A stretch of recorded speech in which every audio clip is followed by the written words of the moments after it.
मनुष्य जीवन का उद्देश्य दो में से एक है, या तो अष्टावक्र की गीता के माध्यम से मुक्ति प्राप्त कर लो जैसे जनक महाराज कह रहे हैं, लेकिन हर एक आदमी अष्टावक्र को नहीं बचा सकता। तो दूसरा ऑल्टरनेटिव क्या है? तो बोले स्वभाव को सुधारो। स्वभाव क्या है? आपका डीएनए है, बी के अंदर है।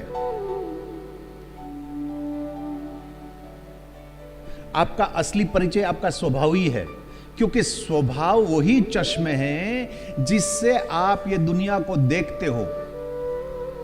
दुनिया जैसी है वैसी आपको नजर नहीं आती, आपका चश्मा कैसा है, ये स्वभाव। चश्मा माने स्वभाव।